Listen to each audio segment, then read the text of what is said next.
GST పెంచితే తప్పు, తగ్గిస్తే కూడా తప్పేనా?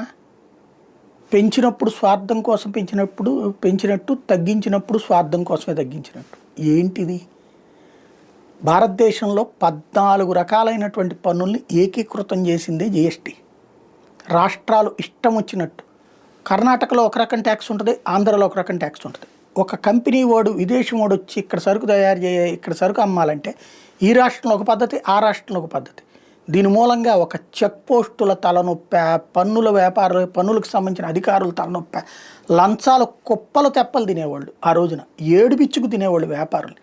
అలాగే ప్రజలకి ఏమైనా తక్కువ రేటుకు వచ్చినాయా? రేట్లు అష్టదిడ్డంగా పెరిగి ఉండేవి. అలాంటిది ఒక రేటు దేశంలో ఎక్కడైనా ఒకటే tax. At the same time production cost దగ్గర నుంచినే లెక్కలు వేసుకుంటూ వచ్చారు. దానివల్ల జిఎస్టీ వచ్చిన తర్వాత ధరలు అడ్డదిడ్డంగా పెరగలేదు. ఒక్కసారి గుర్తుకు తెచ్చుకుంటే, ఒకప్పుడు చంద్రబాబు నాయుడు గారు 2004 ముందు అధికారంలో ఉన్నప్పుడు 12 రూపాయలు ఉన్నటువంటి బియ్యం, అంతకుముందు 7-8 రూపాయలు ఉన్నది 12 రూపాయలకు వెళ్ళింది. ఆ సందర్భంలో 12కి మించి అమ్మడానికి వీల్లేదని చెప్పి ఆయన రూల్ పెట్టాడు.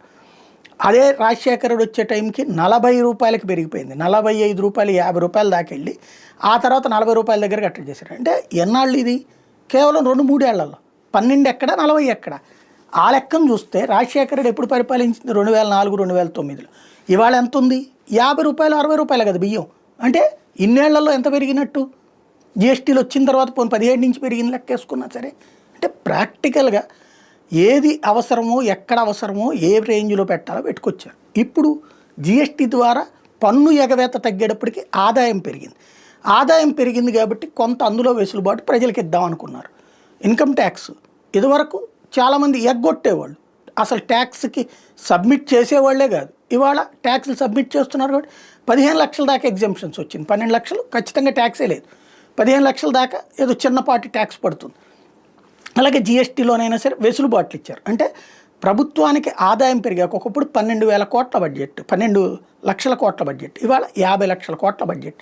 ఎందుకని? ఆదాయ వనరు ఎక్కువ పెరుగుతున్నాయి కాబట్టి ఆ వెసులుబాటుని ప్రజలకు ఇస్తే దీన్ని కూడా రకరకాల విచిత్రమైనటువంటి వ్యాఖ్యానాలు చేసుకుంటే ఎవరిష్టం వాళ్ళది.